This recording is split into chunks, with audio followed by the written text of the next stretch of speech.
Welcome to Plague Scythe Studios, everyone. Ryan here. Today's video was so very highly requested, and I'm disappointed that you guys even doubted me that I would get to this at all, but you know I'm good to my disciples. So today we are shooting out the Fortin NATAS clones. Sorry, I don't have a real NATAS.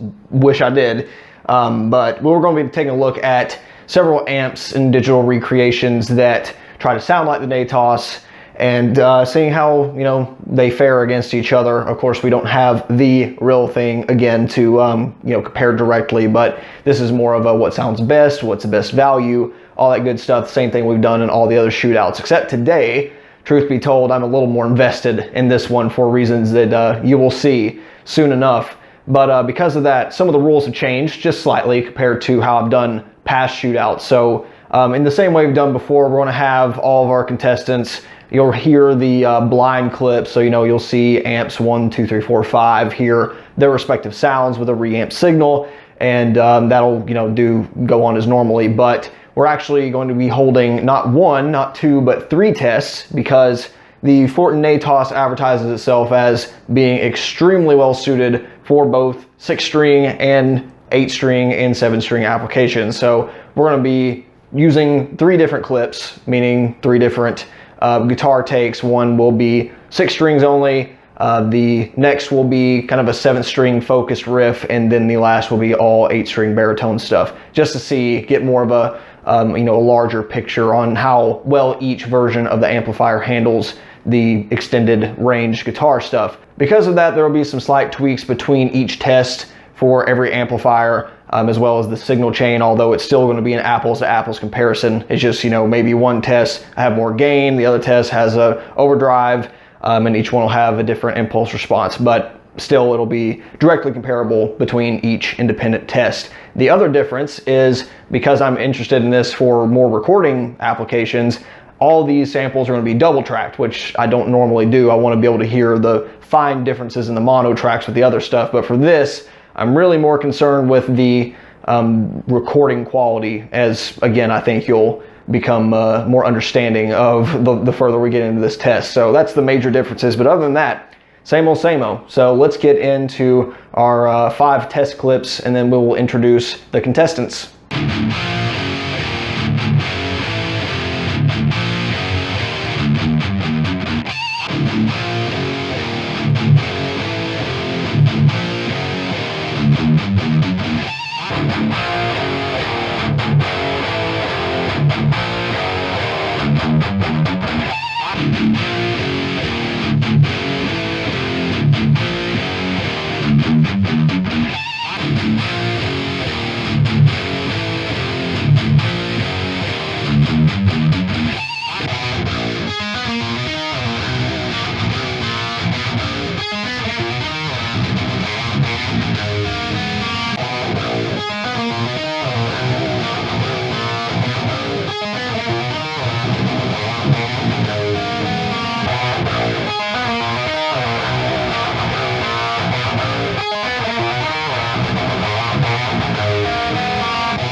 If you caught my last review video, contestant number 1 should be painfully obvious, and that is the Fortin NTS suite. The digital recreation of the Fortin NATAS includes a few pedals, includes a cabinet section. Of course, we're not using that one. And yeah, this is basically the closest thing to a NATAS or a Fortin Randall Satan type design that you can get in digital VST plugin land. And of course, I reviewed it and rated it quite highly, just like the previous Neural DSP products. Really impressive, sounds really good, very versatile amplifier, and of course includes the girth, grind, gain, high gain manipulation, which is super cool. For the 6-string test specifically, we're not using any of these pedals. Because of that, we're not using any overdrive for the 6-string test. Though we do throw on the grind pedal for the 7 and 8 strings just to handle the low frequencies a little better. Of course, I plan to conduct some sort of shootout in the future eventually with the NTS suite because, again, I was impressed by it. But really what spearheaded this video was just how it compared to our next contestant, and that is, as you've probably figured out as soon as the video started, the Randall Thrasher. This is a product that I talked about in depth in a very long review. It's almost like 40 minutes, I think. So if you're really interested in the amplifier itself, you can go check it out. But the Thrasher is basically the closest thing to a production non-signature of the NATAS. This shares so much of its DNA with the Fortin NATAS design. Of course, it's a mass manufactured Chinese amp. That means your transformers, your chokes, all your components are just not going to be as high quality. Though I'm sure you've heard in some of these test clips, there's a few that sound very similar. And, then it calls to question just how important some of those things are for the final result. But there's some differences. For instance, the low frequency gain, high frequency gain, which is girth and grind here, work just a little differently according to Mr. Fortin. There's some other stuff like this boost switch instead of kill, which we're not using in this test at all. At least the kill switch, so that doesn't even matter. And then you've got this frequency shift switch, which I did have to utilize between each test to kind of make it, at least make the tone stack sit a little bit more in the mix with the other amplifiers. So the gain channel does have some differences, but other than that, pretty much same amount of preamp tubes. The power amp tubes are all 6L6s. I'm not sure if this one, it looks like, according to the artwork here, that they're modeling the dual 6L6, dual EL34 setup. But again, probably a minor point considering the outcome of the test, as you'll soon hear. And then with this, we actually boosted it with a real Fortin grind for the 7 and 8 string tests. Our next participant is another pretty obvious shoe-in for these shootouts. We have returning once again the Fractal Audio AX8 using a patch I created with the FAS Modern 3 amplifier. And this is kind of a custom amp model that sort of sounds like the Thrasher. It's the closest, in my opinion, in the firmware. And obviously you got to tweak it, do about every modification under the hood to make it work for me for this competition specifically. But a really good sounding amp model, and I think we got some pretty good results out of it. Back to the land of digital plugins, we have another fairly obvious competitor. This is the Red Tone by Vadim Taranov. We took a look at the demo version of this in a recent free VST showcase of all of his high gain amplifier models, and was very, very impressed by that one, especially because it's free. This is a $10 version, the full version, and even got cool little initials there for the channel. But this is supposed to model the NATAS, as you could probably tell. It does have the girth, grind, gain, all that stuff. This is just a high gain channel, unlike the actual Thrasher, the actual NATAS, where it has a clean channel as well. But of course, this is a high gain competition, and has some pretty cool features, and I thought it was definitely worth throwing in there, since to my knowledge this technically came first versus the NTS suite, although who knows how Mike Fortin and company feel about this specific one. But as far as I can tell, it's completely legal. And last but not least, we had to take another look at the Fortin Nameless,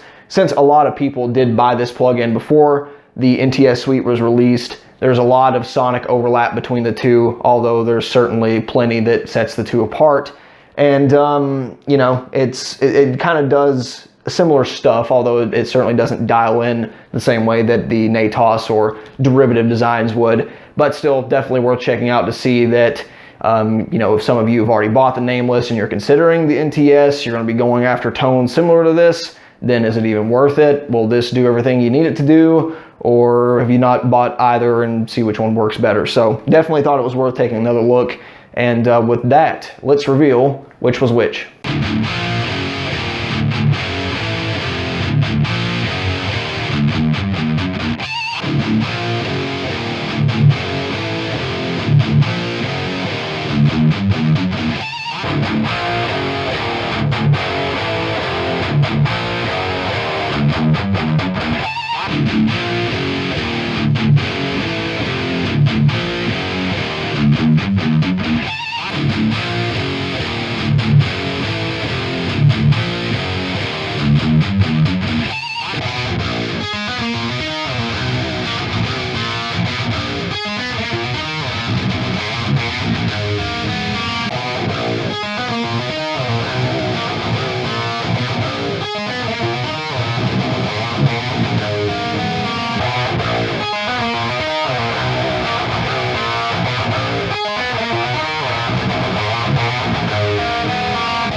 Lots of interesting results in this experiment, lots of stuff to talk about. I'm finding it difficult to even know how to begin this section because it's not really as just as straightforward as going straight down the line of, okay, let's talk about this product, this product, this product, because they all do stuff better or worse compared to other models in different tests. So I guess let's just start with probably the biggest odd man out tonally in that little test, and that is the red tone.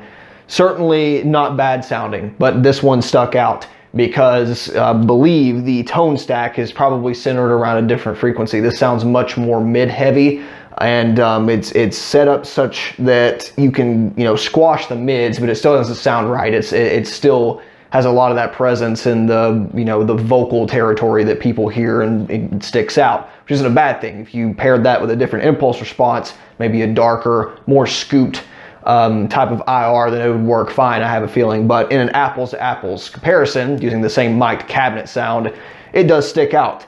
And I'm sure that's something that, you know, maybe Vadim could go back and tweak and change.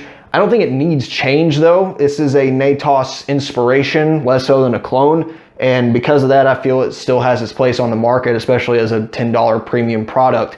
Does it sound exactly like the NATAS? Not really. It's a little grindier. It's less classic. It's less pissed off Marshall sound, more contemporary, more processed. The way the amp responds, even in all three tests, both for 6, 7, and 8 string, the way I had it dialed in, it's not like the neural DSP plugins where it really feels like a tube amp when you mess with the EQ controls. This feels more like traditional post EQ. You know, the mids is just squashing the mids. The bass and trebles feels like a shelving type of feature. I don't know that for a fact that's what it does, but it just has that VST digital feel.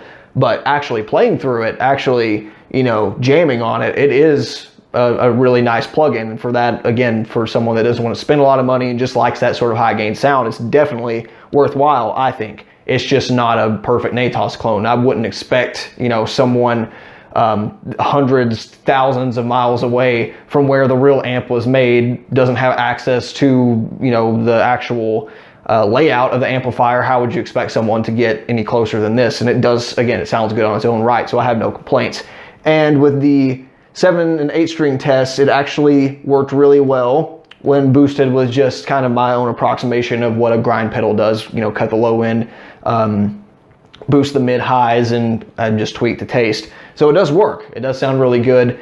It's just definitely stuck out like a sore thumb to me because of its different frequency type of profile. If this test proved anything, it's that my love for the FAS Modern 3 amp model is not unfounded, because I thought the AX8 sounded freaking awesome in this test.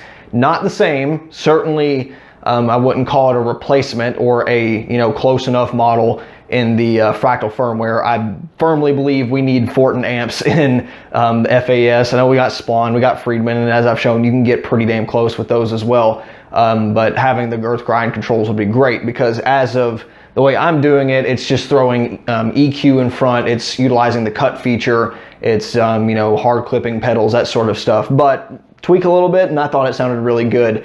The only thing that I felt that it fell behind just a little bit in was the 6-string test, where we simulated no pedal up front. For that, I'd used the cut feature, boosted the input, you know, with just a clean level boost, and it was a bit more spongier, kind of had a similar pissed off Marshall vibe to the Fortin Nameless. Wasn't as smooth, didn't have the 80s, 90s death metal type of sound that I liked out of the NTS, but still definitely usable. And with the same IR, a little bit more tweaking, you could probably get closer than even I did, but sounded good. And still, FAS Modern 3, certainly an amp model I can recommend if you're going after this sort of sound. My one cautionary piece of advice for the Modern 3 amp model, though, would to be definitely take your time on tweaking anything in front of the amp. It can have the ability to go from that, you know, huge thunderous low end like the Fortin Meshuggah to a more smooth, again, classic Marshall type of distortion. But if you overdo it, you will sound, you know, extremely thin, spaghetti-like guitar tone. You don't want that. But it is more flexible, I feel, than the other amp models we are, you know, demoing here. That can be a bad thing, though, if you aren't used to tweaking that much. Our remaining 3 competitors are about impossible to talk about independently of each other, so I'm just not going to. We're going to discuss the Fortin NTS, the Fortin Nameless, and the Randall Thrasher all in one go, because they are so close in DNA in terms of their design, and a lot of ways their tonal signatures. There's some overlap. It's like a big Venn diagram between the 3 of where each one falls, I feel. And I guess we'll start with the 6-string test, which was extremely interesting to me in especially one regard. The Thrasher kind of got wrecked, actually, which I was expecting in one way, but not quite as severely as the test ended up showing. So I went into a bit of detail into this on the standalone review, but they advertise this amp in kind of the same way with the NATAS, in that, oh, it has so much gain with the high frequency, low frequency controls. You can just plug the guitar straight in and you get those great tube screamer boosted style sounds. Not the case with the Thrasher.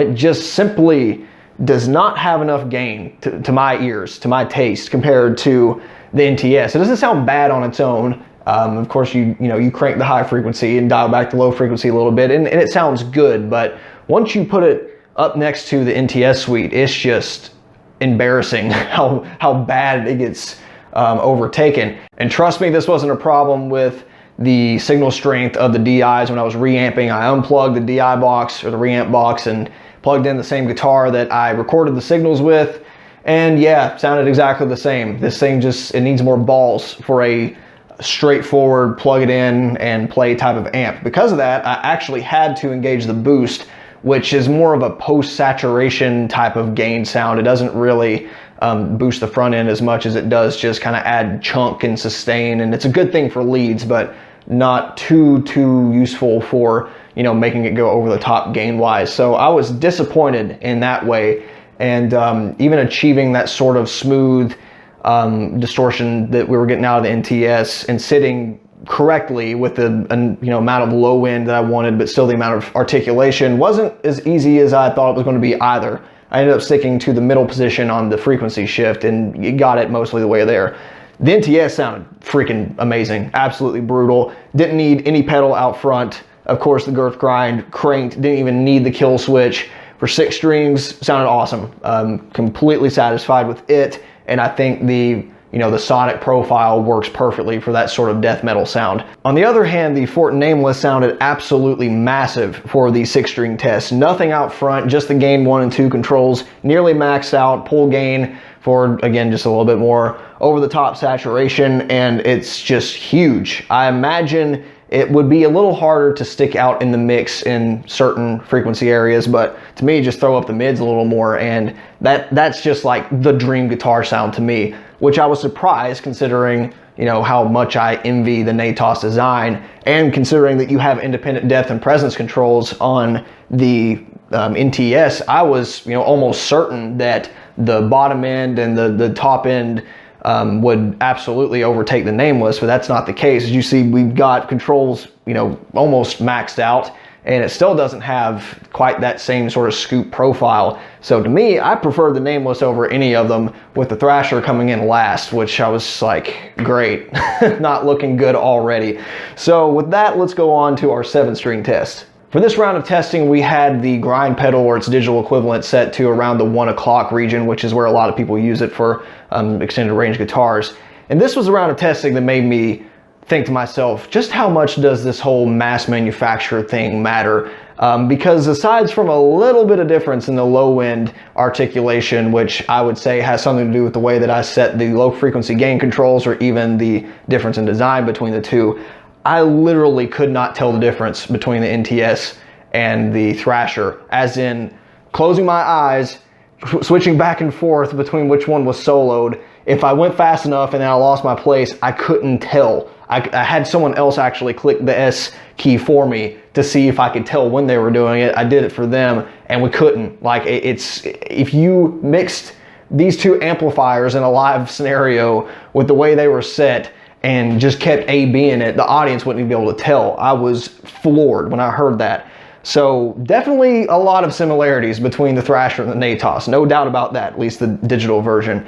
And I actually did prefer the sounds that these two amplifiers got compared to the Nameless. It was a little bit of that, wet spaghetti string sound. I don't know how to describe it. Kind of thin, kind of honky in a way. But just wasn't all that well suited. I'd like the thicker sound, but of course it's a Monuments riff, so it does sound better in my opinion with that sort of thick rectifier, tri-amp style of amplifier. My biggest takeaway from that test was, if you own a real Thrasher, good Lord, go out and get yourself one of these, or a freaking EQ pedal and get close, because this thing not only needs the boost, it sounds so much better when you're able to use the low frequency, high frequency controls as, tweaks after the fact, instead of relying it entirely for your guitar sound. So very close between the NTS and the Thrasher. I can't even name a winner here, but, well, I can. I'll tell you why later. But in terms of the pure sound, they're so identical, so, margin of error difference, that I couldn't begin to say one's better than the other. The Nameless is okay, it was good, I did like it, but not my cup of tea for that particular sound. And finally, the test that separates the boys from the men, the 8-string Shootout. And I'll tell you right now, the Fortin Nameless was the winner by and large between these three, in my opinion. And I get if you're not into that. For me, the way I want 8-string guitars to sound is exactly the way it sounds through the Nameless. A little thin for some people's taste, but when you put that up against a bass guitar that's in the same register, a lot of the frequencies that the NTS and the Thrasher are occupying are frequencies that I want the bass guitar to be in, and it's just this wall of sound effect that I prefer, with a bit more scoop sound that you get out of the Nameless, as well as the gain structure. I just could not for the life of me get that just huge, massive, round low end that I got out of the Nameless on either of these amps without it just being flubby and sounding lo-fi by comparison. That's the thing. The Nameless just sounds like you're listening through some beautiful, like, vintage hi-fi home cinema setup, where these two are just like, it's good, it's damn good, way better than most guitar amps, for, you know, 8 strings, but just wasn't doing it for me. And in fact, I think I was actually able to get the AX8 sounding a lot like the Nameless here in terms of its overall frequency profile and the gain structure, and I was quite happy with how it stacked up between those two. Unlike the 6 and 7 string tests where I tried to dial in the NTS and the Thrasher as close as possible, of course taking into account that there's plenty of manufacturing errors and all that good stuff with the potentiometers and components and whatnot, just, you know, trying to see the apples for apples sound as best I could. The 8 string test, I just try to make both of them sound as huge and menacing as you know, the plug-in or the amp would allow me. And I did prefer the sound out of the Thrasher. I did like the, you know, the chunkiness, the a little bit more round low end versus this sounding kind of like a Bogner Uberschall type of gain sound, where it's, you know, it's obviously a Marshall derivative circuit, but it just has more of that a flatter response, I feel, where this was a bit more scooped, more pronounced in the low mids. But to me, the Nameless was still the sound that I want. That's like, go to sleep at night, dream about a great 8-string guitar tone. That's it. That's the one. And I was kind of disappointed after hearing all that. I would still, you know, gladly record with the Thrasher, but it had to be mixed with another amplifier to get, you know, make it sit a little better, get some of the other, you know, gain structure, a little more of the top end that I want out of it. Whereas the Nameless just sounds like 3 amps playing at the same time. It's really makes me appreciate just even more how great that plug-in sounds. Of course, everything I just talked about there the past 10 minutes is completely my opinion. I'm trying to be as straightforward and, you know, objective and analytical as possible, but at the end of the day, what sounds good to me sounds good to me, and it may not to you. That's okay. That's why I try to present this as unbiased as possible up to this point. But with that said, my final conclusions and recommendations, we'll start the easy one. The AX8 sounds great. Sounds a little different. You know, it's not the same amp model, which again reinforces my wish for some Fortin amp models be added to the Fractal firmware. That'd be great. They added the grinder pre-EQ boost to the Axe-Fx 3, so that gives me just a smidgen of hope. Not a lot, but just a taste. And don't tell me as an excuse there's too many Marshall, you know, derivatives already. If there was too many Marshall, you know, sounding amps, then they wouldn't be adding new Friedmans over the past couple of years. But whatever, I would just really like some Fortins in the firmware to make this sort of stuff easier, because they're great sounding amps. So yeah, obviously if you got an AX8, grab the patches, have fun with them, try out some different stuff, see if you can get in this ballpark of tone. It's not exactly the same, but it's a good amp model if you've not used it. So definitely give my high recommendation for FAS Modern 3 if you have any sort of Fractal audio firmware device. While an extremely interesting and great sounding product to my ears in its own right, the red tone simply isn't a Fortin NTS killer. It's not a replacement. It's not the, oh, I want to save $90 and get this instead. It's not. It's different.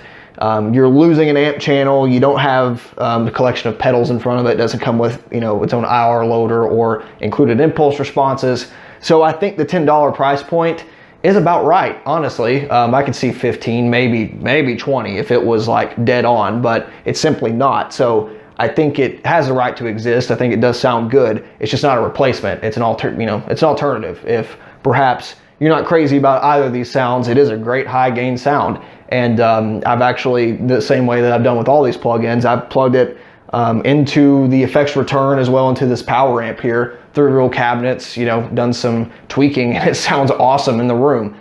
Not as realistic feeling, doesn't respond as realistically, and if you really want the that sort of tube amp experience, you're not going to get it with the red tone. Simple as that. You get it more so with the Neural DSP products. How important that is to you is going to be different person to person. To me, I think it sounds great. Certainly something that I've enjoyed using, and I can recommend it for a great distortion sound and for having enough gain on tap for most people won't even need a boost. So it's great. It's just not an alternative to, or at least it's not a replacement. It is an alternative. As for the Fortin plugins, I hope this video dispelled any sense of obsolescence or redundancy between the two plugins, because they have the right to exist, both of them. They are very different beasts, especially with the NATAS having a clean channel, but the high gain channels between them are still different. There's some overlap, obviously, and you can make them do similar jobs, but the sound is different, the feel is different, and I'm glad I have both. What I've bought them both if they came out in a different order. I don't know that. But they're, you know, very nice amplifiers, and it's now confirmed that they will be adding the missing pedals from the NTS over to the Nameless, which will give us all, you know, that much more options for dialing in high gain stuff. So that's only a good thing. For standard and down-tuned 6-string material, I would take either of them, honestly. I think they both sound really good with nothing in front, and especially if they're with tube screamer type, you got enough controls on both to tweak it to make it work. And, you know, they both chug like crazy. Of course they do.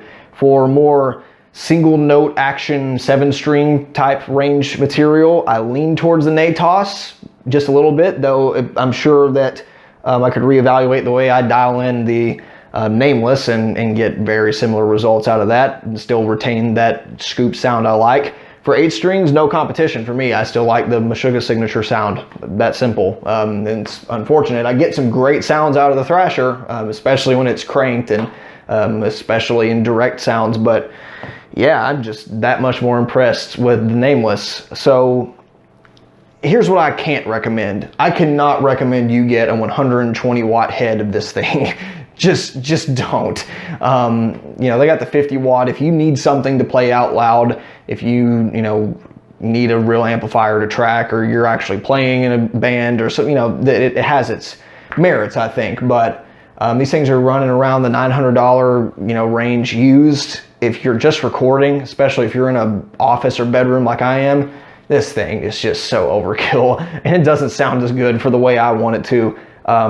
This whole test damn near sent me into an existential crisis when I was like, oh my God, not only does it sound good, it sounds better or indistinguishable in so many applications. So yeah, there's probably one more amp in my collection that's obsolete. Sweet.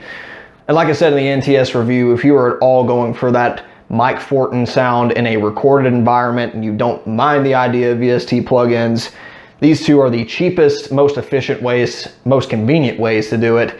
And you can't really go wrong either way. They're just a little different. So, you know, even if you buy both, that's $200 compared to one of these grind pedals, which will be $225 plus, depending on how much your shipping runs. So to me, it's money well spent on either one of them or both. So very, very interesting results to me. And anyone want an amp? Anyone want to make me an offer? I mean, I don't want to let it go, but it's really just hard to justify keeping 60 pounds of steel sitting around when I can get almost, you know, identical tones and enjoyability of playing through that stuff. So tell me what you think. That'll do it for another insightful shootout. A bit of a depressing one, I think, for the first time. If you have any other detailed questions, leave them in the comments below. Thank you for watching. We'll see you next time. Bye.